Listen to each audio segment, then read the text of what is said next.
Saudara, kami sambung dugaan kuat adanya penembak 3 terhadap almarhum Brigadir Joshua. Ini berkaitan dengan pembunuhan berencana terhadap Brigadir Joshua. Masih ada Kamarudin Simanjuntak, pengacara keluarga dari almarhum Brigadir Joshua, dan juga Bambang Rukminto, pengamat kepolisian. Sementara kami belum bisa tersambung dengan Roni Talapesi, pengacara Barada Eliezer, yang sudah berjanji untuk bergabung sebenarnya dan sempat mengatakan kemungkinan besar saya bisa hadir pada pukul 8 tapi belum tersambung juga. Tapi dalam bagian kedua ini kapanpun nanti Bang Roni Talapesi mungkin juga sudah mendengarkan kami di Sapa Indonesia Pagi, kami siap untuk menampung Bang Roni di sini untuk ikut berbincang. Pak Kamarudin, saya tahu banyak sekali poin dari kejadian yang kita sebut sekarang sebagai pembunuhan berencana terhadap Brigadir Joshua ini yang belum terjawab dari sisi keluarga Brigadir J ya, atau Joshua almarhum. Rekeningnya waktu itu yang Pak Kamarudin dan kawan-kawan sampaikan, ini belum jelas gimana bisa keluarnya uangnya, itu rekeningnya Joshua atau bukan.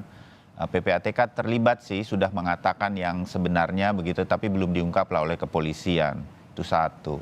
Sampai ada beberapa hal lagi sampai kemudian sekarang ada dugaan penembak ketiga yang Anda katakan Anda meyakini memang bisa saja lebih dari 2 orang. Kan dari awal juga udah terjadi katanya itu tembak-menembak. Jadi pasti akan dibuat sedemikian rupa banyak tembakan begitu. Nah, baik. Apakah dugaan penembak ketiga ini juga akan menjadi bagian, saya menyebutnya strategi lah. Kami mengerti bahwa keluarga Joshua terus berharap ini bisa diungkap tuntas, setuntas-tuntasnya, sejelas-jelasnya. Siapa saja yang kemudian menyebabkan kematian almarhum Joshua. Ini juga akan menjadi bagian dari pengacara keluarga almarhum Joshua, Pak Kamarudin, untuk terus diungkap. Kan saya membayangkannya, keluarga kan, kalau saya menjadi keluarga Joshua, apalagi ayah dan ibunya, saya pengen tahu yang sebenar-benarnya apa sih yang terjadi, kan begitu, sedetail apapun itu. Betul kan Pak Kamarudin, gimana? Betul, betul. Jadi sejak awal saya tidak pernah percaya kematian almarhum akibat tembak-menembak antara satu orang melawan satu. Karena awalnya dikatakan Bribka RR saja katanya bersembunyi di belakang kulkas waktu itu. Iya. Kemudian Putri ada di kamar menangis, tidak melihat apapun. Tetapi saya waktu itu memberikan tantangan, saya ingin tembak-menembak dengan Baradae. Dengan catatan saya latihan setengah hari untuk menembak, dan saya menembak dia lebih dulu 7 kali. Kemudian dia boleh menembak saya 5 kali. Saya yakin dia mati duluan, kan begitu. Karena saya adalah teman masa kecil daripada ahli penembak seluruh dunia 10 tahun berturut-turut antara Angkatan Darat. Dan itulah temanku latihan tembak-menembak pakai ketapel waktu kecil, menembak burung misalnya di sawah. Oleh karena itu, ketika saya diberikan tantangan ini, karena ini tidak mungkin satu orang, maka mulailah muncul rumor lain bahwa ternyata Bribka RR juga ikut. Waktu itu karena saya pertanyakan siapa yang menembak dari belakang. Lalu saya minta juga waktu itu periksa CDR daripada telepon daripada Perdi Sambo. Saya yakin dia ada di situ. Periksa juga operatornya. Periksa juga pelindung lindunginya, karena dia bikin alibi dia pergi PCR, padahal untuk umum aja PCR itu dikasih gratis, yaitu rapid antigen. Jadi tidak mungkin pejabat utama Polri kegenitan pergi mencari PCR, padahal ada yang gratis dan dia tinggal perintah, kan begitu. Nah, ternyata belakangan ketemu CCTV, ternyata petugas PCR datang ke rumah, kan begitu. Jadi artinya orang ini yang selalu berbohong. Karena orang ini selalu berbohong dan menyandra antar lembaga atau pejabat antar lembaga dengan cara menggerakkan orang-orang hebat untuk, dalam arti orang hebat dalam arti jabatannya bukan mentalnya ya, yang hebat mentalnya sama otaknya sih tidak hebat, bobrok malah, kan gitu ya. Dan menggerakkan amplop-amplopnya, maka saya sudah memperkirakan kasus ini pasti rumit. Rumitnya di mana? Karena melibatkan banyak pejabat yang tersandra. Kalau saya jadi penyidiknya, saya garansi setengah hari selesai. Dengan cara melakukan penangkapan, tangkap semua yang ada di rumah itu, periksa di dalam kamar yang berbeda pasti ketemu keterangan yang mana pelaku, yang mana saksi, mana barang bukti dan sebagainya kan begitu. Tetapi itu tidak Ya. dilakukan. Yang dilakukan obstruction of justice. Jadi soal penembakan ini dari awal saya yakini pasti lebih daripada 1-2 orang. Apalagi kalau ditemukan lagi ada senjata Luger, di mana senjata Luger itu adalah buatan Jerman atau yang berasal dari kata pistole parabellum. Pistole parabellum itu artinya itu di sana terkandung bahasa filsafat yang mengatakan bahwa jika kau ingin damai, ayo berperang, kan begitu, itu bersiap-siaplah untuk berperang. Ya. Itu dibuat sekitar 1850-an sampai dengan 1923 atau pasca pra Indonesia merdeka. Jadi orang-orang yang punya koleksi senjata seperti ini tentu adalah orang yang berlatar belakang bahwa dia sejak dulu sudah menguasai persenjataan. Siapa di antara mereka yang sudah sejak dulu menguasai persenjataan? Yaitu adalah ayahnya Ferdy Sambo. Ferdy Sambo itu kan pensiunan terakhir kan adalah mayor jenderal. Jadi kemungkinan besar dia bisa mengkoleksi senjata-senjata kuno. Era-era 1800 sampai 1900 kan begitu. Maka ayah senjata FS itu tentara. Polisi. Polisi. Kalau istilah inspektur jenderal itu kan belakangan ya. Dulu kan brigjen, majen, legend sama jenderal kan begitu. Nah, dulu sama ketika masih di bawah angkatan darat. Itu juga sebabnya saya selalu mengatakan untuk menuntaskan kerumitan ini harus melibatkan penyidik angkatan darat, laut dan udara dan PPATK. Karena biar bagaimanapun suka atau tidak mendengarnya, bukannya saya memuja-muja angkatan atau TNI, mereka itu terkenal disiplin, sportif dan apa. Kucing aja ditembak oleh jenderal, hukumnya tegas, apalagi manusia. Beda dengan polisi yang suka merekayasa kejadian. Artinya tidak semua polisi, sebagian kecil aja. Tetapi yang suka merekayasa ini kan dia berada di posisi puncak semua karena sudah biasa menjilat kan begitu. Menjilat ke istana, menjilat kepada kementerian. Sedangkan yang kerjanya baik-baik kan tidak pandai menjilat sehingga tidak jabatan yang VIP kan begitu. Oleh karena itulah, ayo dong kalau memang mau membebaskan polisi dari tangan mafia, ayo dong kita tolong polisi ini. Karena sangat banyak polisi yang baik-baik. Teman-teman saya, para Kapolda, para Kapolres, polisi biasa gitu, banyak kali yang baik-baik. Tetapi kasihan mereka dibiarkan oleh Presiden tersandra kan begitu. Oke, baik Pak Kamarudin. Bahwa ada oknum di dalam kepolisian bisa saja terjadi dan sekarang kita sedang melihat upaya untuk memperbaikinya. Tidak bisa lagi dibilang oknum Pak, karena itu sudah melibatkan satu SSK. Saya hanya ingin mengatakan bahwa dari dimengerti Pak Kamarudin. Saya hanya ingin mengatakan sebagai media di mana kita berbincang pada saat ini, kita tidak bisa mengeneralisir seluruhnya begitu. Kira-kira itu maksud kami. Baik, ya Pak Kamarudin. Saya kembali ke Mas Bambang. Mas Bambang, saya kok meyakini ya sebetulnya kalaupun baru diungkap oleh Komnas HAM ketika terutama oleh Ketua Komnas HAM setelah menyerahkan rekomendasinya kepada tim sus dan kemudian beberapa hari kemudian kepada Menko Polhukam terutama untuk perbaikan di institusi kepolisian begitu. Penembak ketiga ini saya meyakini Mas Bambang sebenarnya juga sudah diketahui lah oleh tim sus. Apakah kemudian upaya-upaya untuk memperjelas kasus ini sekarang ini Anda juga meyakini sedang dilakukan oleh tim sus untuk mencari Luger senjatanya itu dan kemudian siapa yang kalau iya betul digunakan senjata Luger ini sebagai penembak ketiga begitu. Kalau iya kan kita mengerucut saja pada orang-orang yang selama ini ada di TKP itu kan gitu. Makanya kemudian Komnas HAM bilang mungkin saja dong Ibu PC, ya mungkin saja karena berada di lokasi begitu. Bukan dia yang pasti menembak nih, supaya pemirsa juga mengerti. Jadi artinya tidak jauh-jauh lah dari lingkaran itu, tapi sekarang belum mengaku begitu dan kebetulan tidak ada yang melihat begitu. Nah, pembuktian ke arah sana ini Anda yakini sedang diupayakan oleh tim sus di Mabes Polri, Mas Bambang? Harapannya memang seperti itu ya, tim sus ini benar-benar bekerja dengan profesional. Dalam arti segera membuka setransparan mungkin. Fakta terkait dengan peluru itu kan fakta material gitu karena memang sudah ditemukan gitu loh. Jadi tidak ada alasan lagi untuk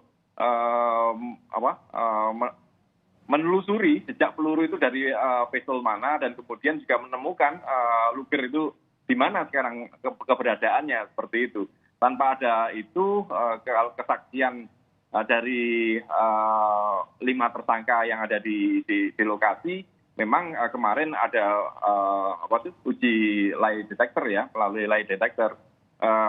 Memang kita berharap bahwa RE sebagai justice kolaborator, terus kemudian RR yang juga harapannya juga mau mengajukan sebagai justice kolaborator, ini membuka seutuhnya cerita yang ada di TKP gitu loh. Karena kalau melihat rekonstruksi kemarin kan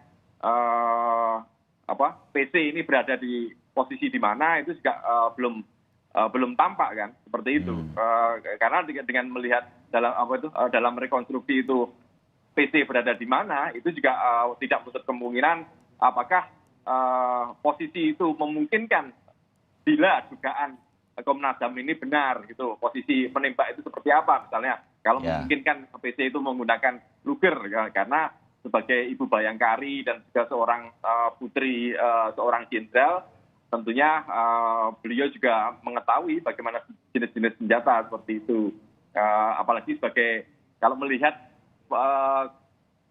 terkait dengan koleksi senjata, karena Luger ini adalah senjata yang sudah cukup lama dan senjata antik ya seperti itu, tentunya memang dimiliki oleh orang-orang yang memiliki pangkat, kemudian memiliki kelebihan untuk mengaksesnya seperti itu. Makanya ya siapa di antara lima tersangka itu yang memiliki akses, tentunya hanya FS dan PC seperti itu. Mengerucutnya ke sana. Makanya memang tim sus harus segera membuka peluru itu berapa peluru yang dari selain Glock dan HS ini ada berapa peluru yang makanya memang sangat penting di awal saya sampaikan bahwa uji balistik itu perlu gitu. Seperti itu Mas Bayu. Ya, terbayang. Oke. Kita mengambil bayangan kita yang positif saja bahwa tim sus pasti juga melihat hal-hal ini dan sekarang sedang berupaya keras untuk kemudian mengungkap apa yang ditemukan di uji balistik, ditemukan di TKP, jumlah pelurunya dan lain-lain. Di uji balistik ada 3 jenis peluru dan lain-lain, sehingga kemudian ketika disampaikan ke kita, ke publik, kita bisa menerimanya secara logika begitu. Dan inilah yang sebenarnya sedang ditunggu oleh Kejaksaan Agung. Kita membayangkannya begitu, makanya berkasnya diminta untuk diperbaiki istilahnya. Nah, saya membayangkan begini. Saya tambah begini. Ya, Pak Kamarudin. Sekalian gini Pak penyidik... Kamarudin, tolong tambahkan juga karena kita terbatas waktu ya. Saya kepingin apa yang Pak Kamarudin bayangkan jika nanti pengadilan mungkin harus jalan, apakah di pengadilan ini nanti bisa dibuktikan? Bayangan saya begitu, hal-hal ini mungkin tidak terjawab sekarang, tapi nanti bisakah di pengadilan? Menurut Pak Kamarudin, silakan Pak. Baik, kalau hakim dan jaksa itu biasanya mereka berpedoman kepada BAP penyidik kepolisian. Ya. Nah, karena sudah semua pertanyaan dan atau jawaban itu telah diborong oleh hakim dan atau majelis hakim dengan tim jaksa, biasanya saya sebagai penasihat hukum menciptakan pertanyaan di luar daripada BAP kan begitu. Tetapi itu kan saya, karena saya selalu berpikir out of the box kan begitu ya. Tetapi yang mau saya katakan adalah bahwa senjata Luger atau yang disebut dengan senjata buatan Jerman atau yang disebut dengan pistole parabellum ini hanya ada pada orang-orang yang sudah sangat senior atau yang hidup di zaman pasca kemerdekaan awal gitu loh. Artinya Indonesia baru merdeka, ini mereka bisa koleksi. Nah, kemudian kalau masih ada orang yang memiliki itu di era sekarang, berarti itu adalah karena dia punya latar belakang bahwa mereka adalah anak-anak atau keturunan daripada orang-orang senior di zaman Orde Baru atau Orde Lama kan begitu. Nah, yang kemungkinan besar ini adalah dimiliki oleh orang tua daripada Ferdy Sambo. Nah, kemudian sebagai dugaan. Sebagai dugaan ya. Kemudian bisa saja misalnya dilibatkan juga squad atau ajudan lain. Tetapi mereka menciptakan alibi misalnya, oh ini sedang libur, ini sedang tidak masuk kerja dan sebagainya. Karena yang saya pahami, orang yang melaporkan ini pembunuhan ini kepada Karo Propos sampai sekarang saya dengar tidak menjadi tersangka. Padahal orang yang pertama kali melaporkan peristiwa ini adalah orang yang punya latar belakang bermasalah dengan almarhum, yaitu telah melakukan pengancaman-pengancaman juga bersama Ferdi Sambo di bulan Juni maupun di bulan Juli. Tetapi sepertinya dia diciptakan alibi ketika itu dia tidak masuk. Pertanyaannya, bagaimana orang ini kalau tidak masuk tetapi bisa membuat laporan tentang kematian kepada Karo Propos, kan begitu. Nah, jadi artinya ada di sini kepentingan daripada Dirtipidum Polri yang melakukan negosiasi-negosiasi untuk tidak melibatkan orang tertentu, karena Dirtipidum Polri ini kan punya latar belakang sebagai mantan bawahan daripada Ferdi Sambo. Kemudian mantan teman sekampungnya atau teman sekolahnya di Semansa Makassar. Kemudian juga dia juga diduga melakukan negosiasi juga supaya tidak melibatkan Kapolres Selatan untuk jadikan tersangka. Padahal Kapolres Selatan itu bersama Kasat Sersenya tindakannya sangat berat dan sangat besar dalam merekayasa perkara ini. Jadi Anda ingin mengatakan, Pak Kamarudin, bahwa ada kemungkinan orang ketiga ini bisa saja di luar apa yang sudah melakukan rekonstruksi, begitu. Jadi yang mau saya katakan adalah sepanjang Dirtipidumnya adalah Andrian, ini sulit kasus dibuka. Jadi ada baiknya Kapolri memutasi Andrian sebagai Dirtipidum, misalnya memberikan dia jabatan lain, misalnya entah jadi Wakapolda di tempat lain atau misalnya dinonjobkan dulu supaya perkara ini terang. Karena terbukti misalnya Kapolri telah mengundang kami lewat lewat media untuk ikut rekonstruksi, tetapi Andrian sebagai Dirtipidum tidak mengundang kami. Bahkan ketika saya datang tanpa diundang, tapi hanya berdasarkan undangan Kapolri, terang-terangan kok saya diusir pakai toa dan tim saya diusir gitu loh. Artinya ini Anda yang pribadi mengatakan bahwa ini ada dugaan begitu ya, tetapi betul dan ini saya dapat asumsi laporan saja dari Anda. Bukan asumsi, salah, bukan asumsi.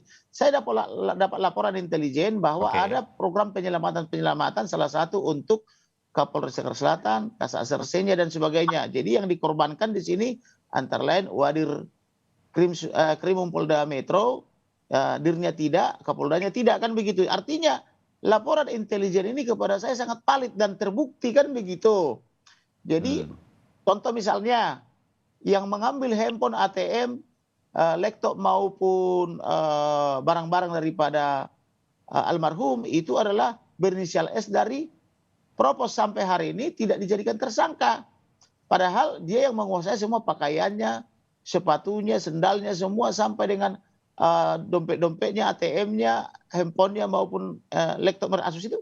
Tapi sampai sekarang tidak dijadikan tersangka. Jadi artinya ada program-program penyelamatan di antara mereka ini. Jadi ada negosiasi siapa yang akan dikambing hitamkan, siapa yang akan dijadikan tersangka, begitu loh. Itulah sebabnya selalu saya mohon supaya penyidiknya diganti dari Angkatan Darat, Laut dan Udara dan PPATK, kan begitu. Baik, Pak Kamarudin, sebagai sebuah informasi yang Anda sampaikan, mungkin ini sebetulnya kita tidak punya satu lagi yang sangat penting, Pak. Kami perwakilannya untuk mengkonfirmasi, tetapi satu lagi sangat penting, Pak. Izin Pak, satu lagi sangat penting. Sangat penting. Singkat Pak Kamarudin. CCTV itu yang katanya disambar petir dan DVR-nya diturunkan oleh Apung atau saksi Apung yang ditugaskan melucuti, sebenarnya sempat kok digandakan. Ketika dikuasai oleh Cuk Putranto atas peran daripada penyidik AKP dari Subdit 4, mereka sempat tonton, makanya mereka kaget. Nah ini Ferdi Sambo mengatakan dia datang dari tempat PCR sudah terjadi tembak-menembak, padahal berdasarkan CCTV itu ketika Ferdi Sambo di sana, almarhum Brigadir Joshua masih hidup, ada di dekat pos, ada di luar rumah atau di luar rumah dinas, kan begitu. Lalu mereka tonton itu bersama bertiga, yaitu Cuk Putranto, atasannya seorang kombes, kemudian bersama dengan BJP, Jenderal Polisi Hendra Kurniawan. Lalu tapi sayangnya mereka melaporkan ke Ferdi Sambo, lalu Ferdi Sambo memerintahkan untuk dirusak. Tetapi sebelum dirusak mereka menciptakan atau menggandakan. Nah hasil penggandaannya itu kalau dibuka itu akan terungkap, gitu loh kira-kira maksud saya. Ini semua sudah disampaikan oleh Pak Kamarudin sebetulnya kepada dari pihak-pihak yang awal menurut saya Anda bisa dari awal saya sudah sampaikan, tetapi kan saya selalu dituduh sebagai ahli nujum, ahli sihir, kan begitu. Tidak mau mereka mendengarkan saya, kan begitu. Bahkan kita pun diusir dari rekonstruksi, kan begitu. Ya, baik Pak Kamarudin, saya durasi terbatas untuk Sapa Baik. Indonesia Pagi, tapi kita bisa ketemu lagi di kesempatan yang lain. Terima kasih dan mungkin kita konfirmasi semua ini nantinya sebagai upaya untuk mengungkapkan dan bersama-sama mengawal kasus ini supaya tuntas begitu. Kita membantu juga Baik. kepolisian. Terima kasih Pak Kamarudin. Terima kasih Mas Tuan Bambang, berkati. terima kasih juga untuk masukannya. Kita ketemu lagi, masih akan terus kita Terima kasih. bahas soal ini. Ya. Sampai ketemu lagi. Salam sehat untuk Anda berdua juga.